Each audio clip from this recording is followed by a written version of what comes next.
Welcome home to USA Global TV and Radio, a place where dreams take flight, with authentic storytelling, diverse perspectives and meaningful conversations, where global stories unite and bridges are built beyond all borders. Discover world-class education, entertainment, hope and inspiration. Together, we're building bridges worldwide. Subscribe to our channel, USA Global TV. Download our app, USA Global TV. Be our guest or join our team. Visit usaglobaltv.com. Thanks to our founder and executive producer, Dr. Jacqueline Kerbeck. Music score by Yeffy Tang from Cloud Road Music. Voiceover artist Mike Porter. Creative direction by Paul Garcia. USA Global TV and Radio, your home for global connection. All rights reserved. This video and its contents are the exclusive property of USA Global TV and Radio. Unauthorized use, duplication or redistribution in any form is strictly prohibited. Have you ever found yourself wondering, how do I fix this problem? Or just falling into the same conversation with a different person and going through the same motions over and over again? Well, what we're looking at today is patterns that we find in leadership. And I have 3 different ones that I want to share with you and look at how they might show up in your leadership space, as I have seen them with not only myself, but many of my clients too. So the very first one that we're going to look at today is the fixer. And our intro might have alluded to that. Now, of course, also where you are at, before I forget, you are on USA Global TV and Radio and one of our multiple streaming spaces too. Please subscribe so that you don't lose any of our wonderful content, and you can check in with us again at any time. So with that being all said, we can jump into our topic for today. See, I was so excited about the topic, I just jumped right in, forgot about all the rest. So the fixer, what does the fixer do? Well, the fixer wants to literally fix. As a leader, we have a tendency to think that we need to fix everything. How does this show up? Well, what I have seen and what I have experienced for myself is I might go into a meeting and we are trying to resolve an issue. And I think I have to have the answer. Or we had many change initiatives and we might come across a roadblock. And this happens, well, this happened for me. We came across the roadblock and I thought, well, I don't really know what to do. This is the inner voice. And outside, I just started babbling because I thought that I needed to know what it is that we needed to do. I needed to take the decision. I am the leader after all. Now, this is not true in all cases. Now, for all of these patterns that we're going to look at today, there is the dance that we need to remember, and not only staying in one place. Leadership is a continuous movement, emotion. In any space that we interact with, we cannot be just stationary, because that makes us really, really rigid. Not only as human beings, but also as leaders, we need to be able to move with whatever is happening around us, with the person that we are interacting with. So I want you to think about these different patterns that show up and where may they be helpful and where might they actually be hindering you. Because as soon as we start to overuse them, that's typically where the problem comes in. So when we think about the fixer, it is the thought pattern of, I need to get this right. I need to have the knowledge. I need to know the answer. I need to make that decision. Now, if I'm in an emergency, I need to just know the next step, right? We've had times, or I have had times within my leadership where we had to act quickly. because not that the literal place was burning down, but we were hemorrhaging at that stage and we needed to move. So for that, sometimes we do need an answer, not the answer. So remembering what the situation we are in can reveal what we may or may not need to play into. So with the fixer, we constantly think we need to have the answer. We might not ask the team what they're thinking or how they would like to approach it. Or we have this internal pressure that we put on ourselves and expectation that we need to come up with the answer first before we can even go to the team and get it resolved. And I remember feeling this myself too. That's not a lot of fun. So remember when you are in that fixer space and you notice yourself being there, step out of it, see whether that is the right space to be in right now. And if it's not, if literally there is no answer or there's no, this is the only way, then go out, find out from others, use the brilliance that you have around you. The next one that I also see is what I called Atlas. So Atlas is the, in legend, the person that's trying to hold the world and whole universe actually on his shoulders. So he's carrying everything, right? He's trying to keep everything up. Now, as leaders, sometimes it feels like that's what we need to do. We need to keep everything up. We need to take the emotional burden. We need to take all the decisions. We need to figure this thing out. It is all on us. It is not all on you. It is not. There might be a great deal that's on you, but it's not all of it on you. We need to take that burden and put it down so we can always also take care of ourselves. Otherwise, we're just going to exhaust ourselves and not be able to even carry the bit that we are supposed to carry. So during these times, and I remember very clearly being in a situation where the organization, unfortunately, had a bit of a toxic space. So the culture itself was toxic. And I cared so deeply for my team, I didn't want to let them down. Because I didn't want to let them down, I actually outstayed my welcome in this space. And as a leader, I didn't only do it to my own detriment, I also did it to my team's detriment. Because as soon as I moved out of the space and I gave myself permission to choose something different, a lot of my team did the same thing. They actually chose what worked for them instead of sticking it out with me. So that's one way that this might show up. We might be doing things that's not healthy for us or for the other people in the team because we're trying to carry this thing and we're not taking care of ourselves. We're not looking after our own welfare and listening to that inner voice, that inner knowing that this won't change.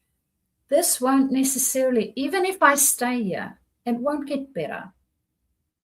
Because they might not be at a place where it can get better.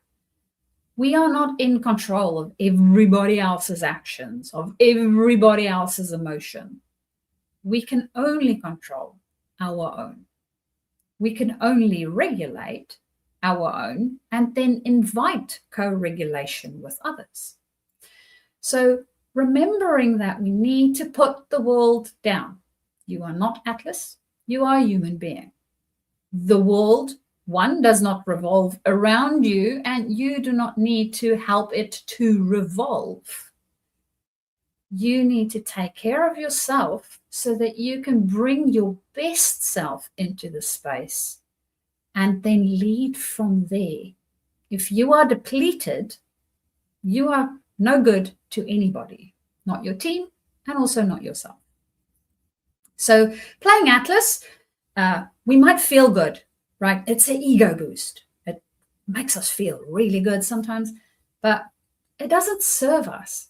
So understanding how that works, and typically when we go through, especially when we go through a lot of change initiatives, or when we are in those change initiatives, and we care deeply for our team. So that's one of the things that happened to me. It's also something that I see in a lot of leaders when they have restructures happening in the environment, or where they have some change initiative that is taking place around them. We want to protect our teams. We want to make sure that the team is taken care of. And by doing that, we forget that we also need to take care of ourselves. And a lot of the time, we go into burnout. We go into all sorts of unhealthy behaviors that just doesn't serve us or the team at all. So stepping back to remember we don't have to carry the world is already a good awareness. And then going from there and taking care of ourselves, seeing what is it that we actually need to fill our own cup first, right? Once our cup is filled, we can then start to also help other people. And remember, in leadership, the one thing that I have a tendency to mention on the show quite often, we are on a bit of a pedestal. People always look at you when you are leading teams. So you are an example. One of the best things you can do is leading by example. If we are going to keep the world on our shoulder, our team will think that that's expected of them too. And we will all be burnt out and depleted, which is not helpful for anyone. So take care of yourself so that you can be the example, and the team will also take care of themselves, and we can all thrive together. Then my third pattern that I've been seeing, I dubbed, according to our Roman god with duality and his two faces, Jonas, whichever pronunciation it is that you want to go for. And the reason he has his two faces is he's looking both at the future and the past at the same time, right? So it's this duality of things. Now, typically where I see this a lot of the time is especially decision-making when we have uncertainty. Now, I don't know about you, but currently the world's pretty uncertain. There's a lot of things happening and we don't exactly know what's going on all the time. And it's okay. That's part of change. That is part of the environment that we are in. The problem with this duality, though, is that we have a tendency to sort of step into traps. So the one trap that I have found for myself is sometimes I want more information, and this can lead to analysis paralysis, because I want more information and more information and more information, which in all likelihood I won't get, but I want it. And because I want it, I'm waiting and I don't take a decision, and I'm waiting and I'm not taking a decision, and then all of a sudden it's too late, right? If it's a burning building, I know what to do, run out of it. But when we are in uncertain times, we don't always see where the things are burning and where it's actually okay.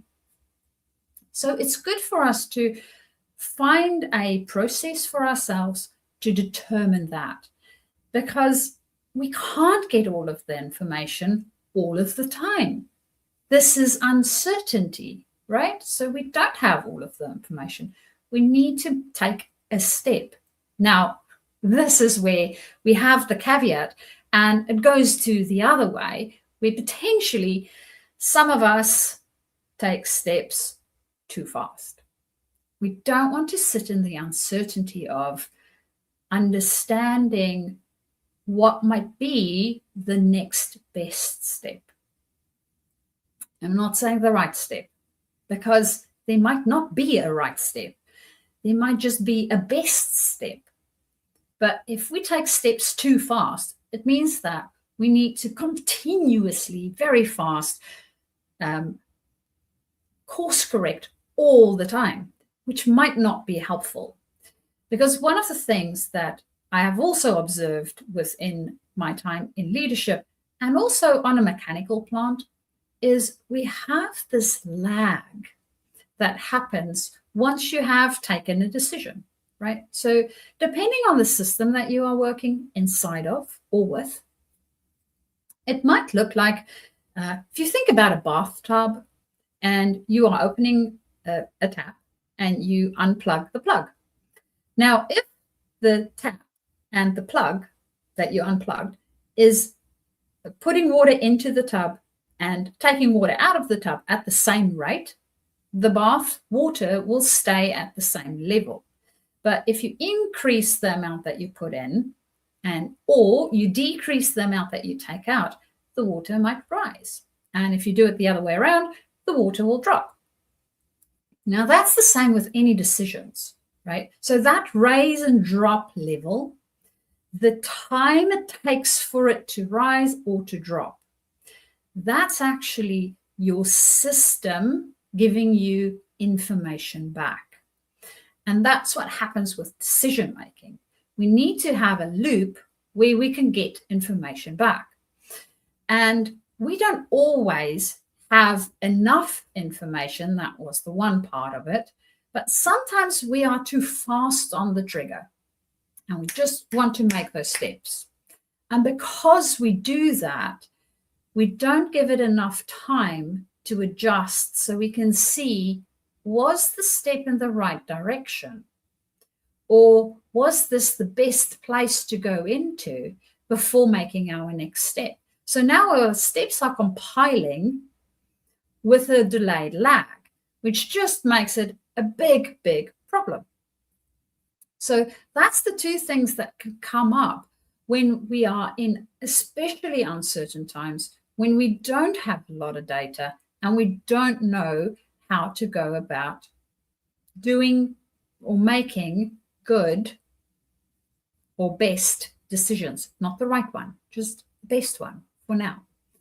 So understanding how to work out that lag is really, really helpful for us to not go into our two-faced Roman gods and stay in the present, noticing what is happening right now. And if we do need to sit in that tension, how do we do that without jumping into the conclusion that or the step that we want to take, the action part of things, too fast?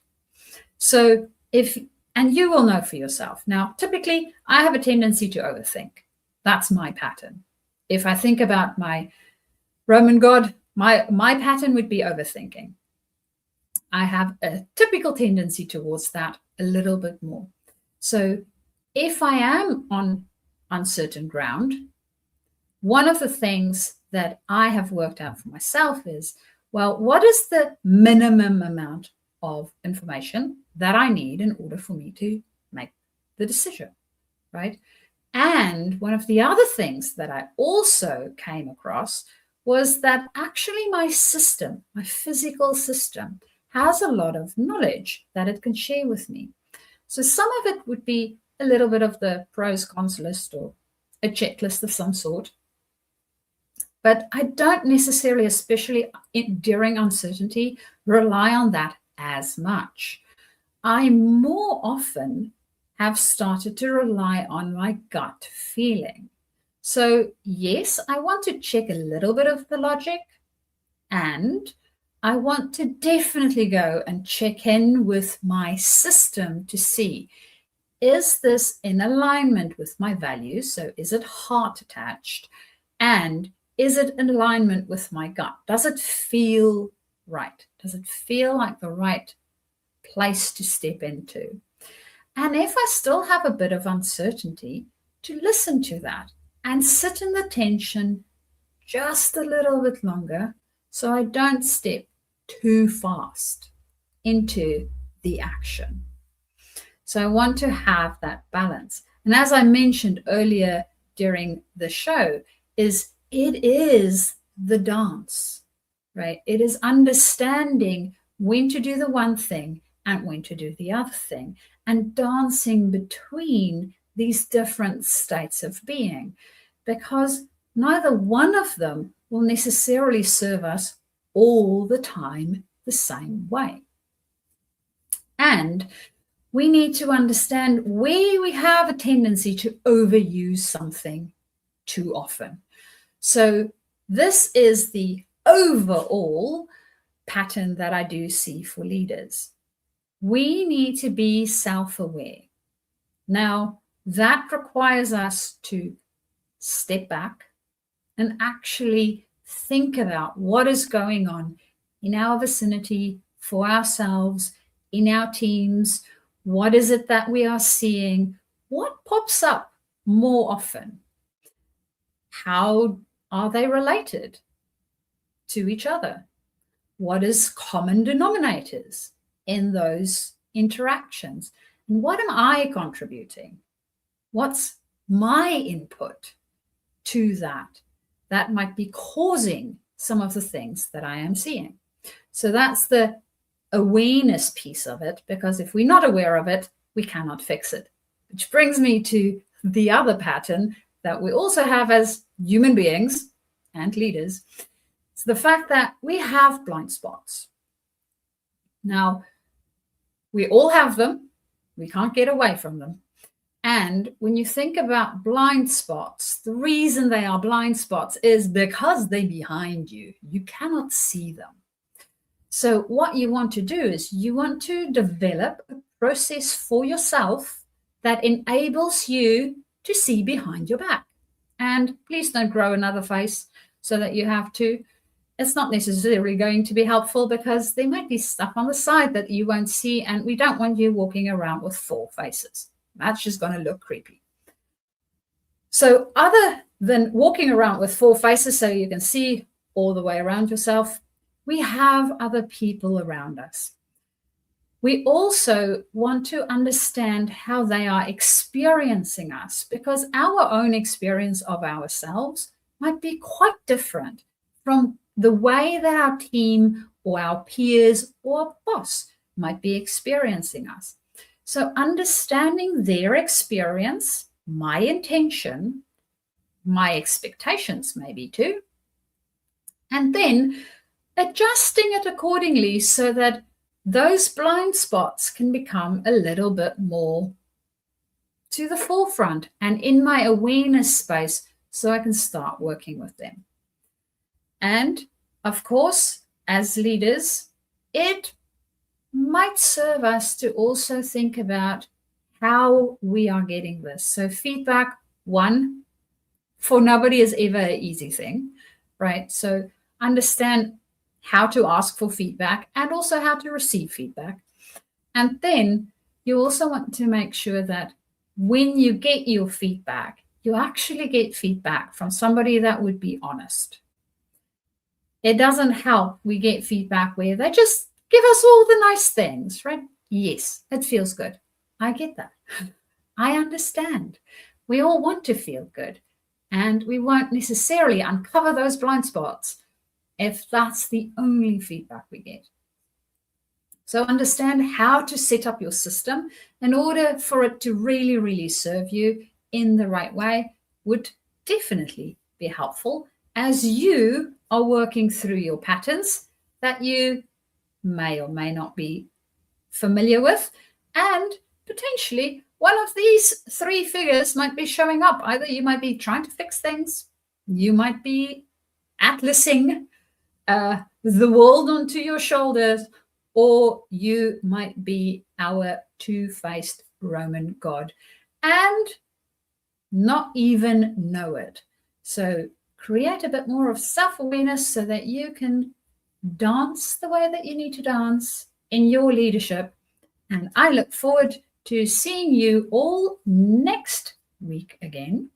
So with that, if you are a leader and you feel that maybe your dancing isn't quite as flexible as it can be, and you need to work in a little bit more flexibility, you can get hold of me via my website, which is journey2discover.com. So that's JOURNEY 2 discover DISCOVER.com. Or alternatively, you can also email me, which is at MARISKA, so MARISKA at journey2discover.com.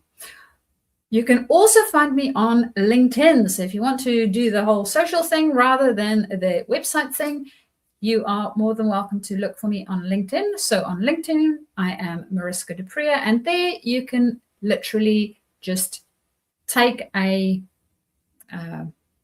DM route. So direct message me, and we can start our conversation from there. So nice and easy, the two ways to get hold of me. And you are a leader no matter where you go in life, because whether you are leading an organization, leading a team, leading your family, or just leading yourself, you are leading everywhere you go. So think about the leading by example that you are doing, your self-awareness, and some of those blind spots. So with that, I look forward to hearing all the patterns that you might be uncovering for yourself as a leader, and how you are planning to create a little bit more awareness around it so that we can all be the leader that we want to have. And with that, I'll see you next time.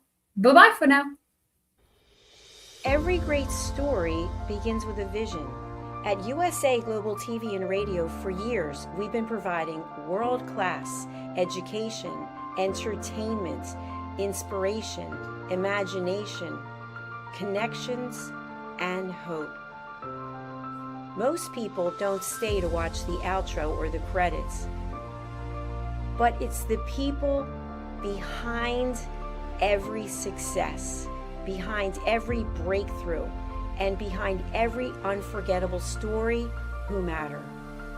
The TV show hosts, our guests, our sponsors, our publicists, our production team, our distribution team, our search engine optimization team, and so many more. You're the ones who make the difference. Every great story belongs to the people who bring it to life.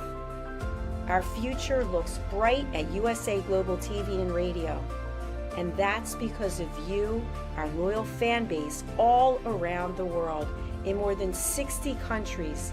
Together, we're making a difference because you matter. USA Global TV and Radio, live streaming to over 60 countries. Voiceover, Dr. Jacqueline Kerbeck. Video production and direction, Paul Garcia. Subscribe to our channel, USA Global TV and Radio on YouTube. Thank you, viewers and listeners of USA Global TV and Radio, for joining us today. We're honoured to have your time and attention as part of our global community. At USA Global TV and Radio, we believe in the power of authentic conversations, meaningful connections, and creating a world of possibilities together. Want to be part of something bigger? Join our team of elevated listeners at usaglobaltv.com, a space where your voice matters and your ability to listen transforms relationships. Stay connected with us across all our platforms for thought-provoking discussions, expert insights, and empowering stories. Subscribe to our channels at youtube.com/c/USA-Global-TV. Follow us on social media and explore the endless opportunities we're creating for growth, learning, and inspiration. Together, we're not just broadcasting, we're building bridges and changing lives one conversation at a time. For inquiries, contact us at info@usaglobaltv.com. Produced by Executive Producer and Director Dr. Jacqueline Kerbeck. Voiceover by Mike Porter. Creative direction by Paul Garcia. All rights reserved. Visit usaglobaltv.com to view our full terms and conditions.